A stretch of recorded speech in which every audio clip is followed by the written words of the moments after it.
এটা কি টিভিতে দেখানো হবে নাকি নিউজে? আমি প্রাইম এশিয়া ইউনিভার্সিটির BBA প্রোগ্রাম হেড হিসাবে আছি। আমি এখানে হচ্ছে 2011 থেকে আছি। আচ্ছা না,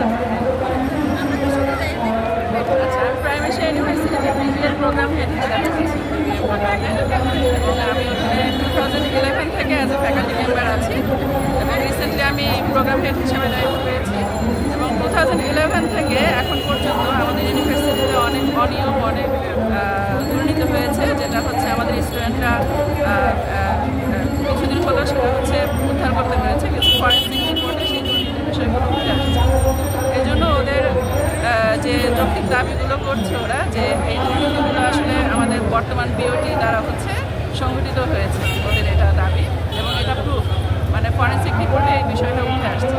যে প্রেক্ষিতে আমরা সব ফ্যাকাল্টি মেম্বাররা, ইউনিভার্সিটির তরফ থেকে সব ফ্যাকাল্টি মেম্বাররা, স্পেশালি আমি যে BBA প্রোগ্রামে আছি, আমাদের BBA প্রোগ্রামের সব ফ্যাকাল্টিরা এবং অন্যান্য ডিপার্টমেন্টের সব হেডরা প্লাস তাদের স্টুডেন্টকে নিয়ে আমরা তাদের স্টুডেন্টের সাপোর্টে আমরা কথা বলছি, ঠিক আছে, যে আমরা ওভারঅল ইউনিভার্সিটির যাতে হচ্ছে ভালো কিছু হয়, ভালো একটা মানে সলিউশন যাতে আমরা পাই সচিবালয় থেকে বা শিক্ষা মন্ত্রণালয় থেকে, স্টুডেন্টের সাপোর্টে আমরা সবাই আসছি।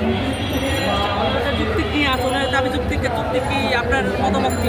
যে যুক্তি নিয়ে যে যুক্তির দাবি নিয়ে এখনো বর্তমানে বিরোধীরা রাখছে, ওটা তো এই যুক্তিকে আপনি যুক্তি কি মনে হয়? দাবি অ্যাবসলিউটলি 100% যৌক্তিক আমি জানি 1 বছর ধরে ওনারা একটা হচ্ছে আমাদের পার্মানেন্ট ক্যাম্পাস, মেইন দাবি হচ্ছে আমাদের পার্মানেন্ট ক্যাম্পাস এবং লাস্ট হচ্ছে 2011 থেকে তো আমরা এখানে আছি, আমরা তখন থেকে শুনছি যে আমাদের 14-এ পার্মানেন্ট ক্যাম্পাসে শিফট হবো, মানে রিপিটেডলি আমরা কমিটমেন্ট পেয়েছি যে আমরা শিফট হবো, কিন্তু এখন পর্যন্ত আমাদের সেটা সম্ভব হয়নি। দেখা গেছে যে ফরেন্সিক রিপোর্টে দেখা গেছে যে ইউনিভার্সিটির হিউজ পরিমাণ আর্নিং থাকা সত্ত্বেও সেই ফান্ডগুলো হচ্ছে প্রপার ইউটিলাইজ হয়নি ইউনিভার্সিটিতে, এই জন্য ট্রাস্টি বোর্ডের অপসারণ দাবি করছে, সেই জন্য তারা হচ্ছে ট্রাস্টি বোর্ডের অপসারণটা যাচ্ছে। আপনারা যে একমাত্র তত্ত্ব ক্ষমতায় এই যুক্তি আপনি কি মনে করেন যে দাবি কোনটা বুঝি? একমাত্র মানে এই অন্তর্বর্তীকালীন সরকার এই যৌক্তিক দাবি মেনে নেবে, এটা কতটা আশাবাদী আপনি? আমরা 100% আশাবাদী। আর যদি না হয়, দাবি না মানা হয়, তো আপনারা কি করেন, পরবর্তীতে কি করবেন? দাবি আসলে না মানার মতো কিছু নাই, দাবি আসলে এটা হচ্ছে আমরা পরবর্তী পদক্ষেপ হচ্ছে স্টুডেন্টরা এবং সব ফ্যাকাল্টি মেম্বাররা বসে দাবি যদি মাইনা নিত আপনার, তাহলে তো 1-2 বছর আগে মেনে নিত, এখন আপনারা আবার রাস্তায় নামছেন, কেন নামছেন? দাবি তো এর আগে এভাবে দাবি তোলা হয়নি, আমরা তো বিষয়গুলো জানতাম না।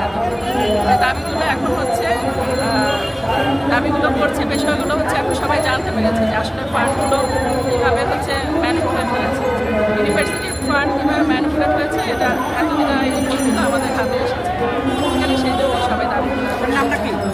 আপনার নাম কি? আমার নাম হচ্ছে মোসাম্মদ আফরোজা। কোন ডিপার্টমেন্টের? BBA department.